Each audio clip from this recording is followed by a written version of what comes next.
Taasisi ya kuzuia na kupambana na rushwa TAKUKURU wilaya ya Rungwe mkoani Mbeya imeendelea kusogeza huduma karibu na wananchi baada ya kuzindua rasmi jengo la ofisi litakalowezesha utoaji wa huduma kwa ufanisi zaidi. Akizindua jengo hilo, mkuu wa TAKUKURU Crispin Chalamila amesema serikali inaendelea kuwekeza katika kuboresha miundombinu na mazingira ya kazi ya taasisi hiyo ili kuimarisha mapambano dhidi ya rushwa nchini. Taasisi ya kuzuia na kupambana na rushwa hivi karibuni imezindua mpango mkakati mpya wa TAKUKURU ambao ni wa miaka mitano ijao, yani mwaka 2026 2027 mpaka 2030 2031.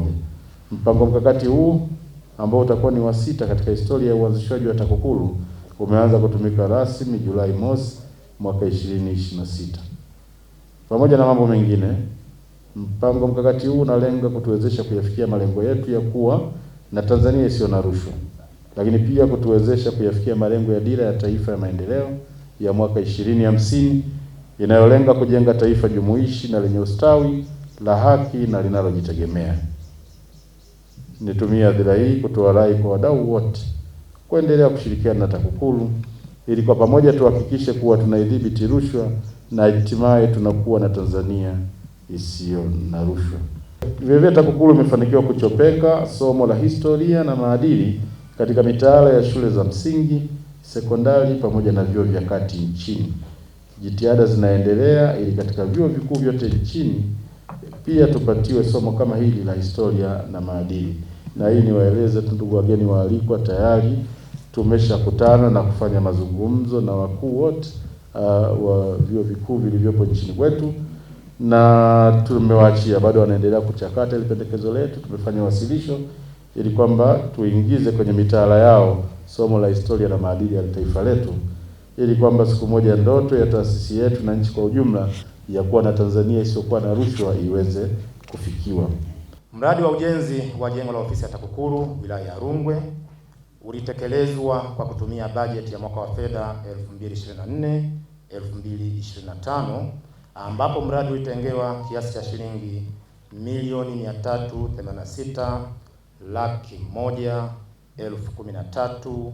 386,113,640 bila senti.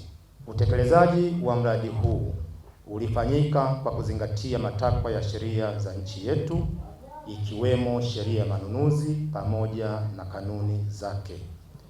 Aidha, utekelezaji wa mradi huu ulizingatia miongozo kutoka Mamlaka ya Kudhibiti Ununuzi wa Umma, yani PPRA. Mradi ulitekelezwa kwa utaratibu wa force account chini ya usimamizi wa ofisi ya TAKUKURU wilaya ya Rungwe na ushauri kutoka kitengo cha usimamizi wa miliki TAKUKURU makao makuu. Mradi ulitekelezwa katika eneo la Msasani, kiwanja nambari 267, Kitalu A, katika halmashauri ya wilaya ya Rungwe, mjini Tukuyu na mkoa wa Mbeya. Kwa niaba ya watumishi wa TAKUKURU Rungwe, ninaomba kutumia fursa hii kukushukuru sana mkurugenzi mkuu wa TAKUKURU kwa jengo hili ambalo tangu tuanze kulitumia wananchi wa Rungwe wanatufikia kwa uhuru na wanapata huduma kwa karibu. Tarajio ni kwamba baada ya jengo hili kuzinduliwa ni kuongezeka kwa wadau katika kuzuia na kupambana na rushwa, kwa kuwa mazingira ya ofisi sasa yaliboreshwa na yalikuwa rafiki kwa kila mdau. Aidha, ari ya watumishi kufanya kazi itaongezeka zaidi kwa kuwa mazingira na miundombinu ni bora ili kuwatumikia wananchi wa Rungwe na Watanzania kwa ujumla. Rais wetu wa Jamhuri ya Muungano wa Tanzania Daktari Samia Suluhu Hassan aliahidi kuwa serikali yake itaendelea kuimarisha taasisi ya kuzuia na kupambana na rushwa kibajeti na kimfumo, lakini pia alitoa kibali kwa TAKUKURU kuweza kuajiri watumishi wapya ili kuhakikisha kwamba majukumu yanatekelezwa ipasavyo. Pigia makofi mengi sana Rais wa Jamhuri ya Muungano wa Tanzania.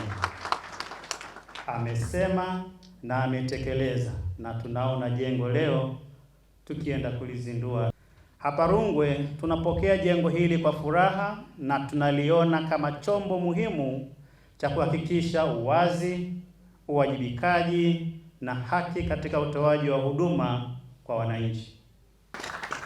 Ndugu mgeni rasmi, baada ya kusema hayo, naomba niahidi mimi niliyepo sasa na hata watakaokuja baada yangu kulitunza jengo hili. Hapa umetuachia deni kubwa sana ambalo sasa mimi na watumishi wenzangu wa TAKUKURU wilaya ya Rungwe tunapaswa kulilipa deni hilo. Kwa hiyo kuanzia sasa ni mtihani umebaki kwetu. Wewe kama kiongozi wetu umemaliza kazi yako.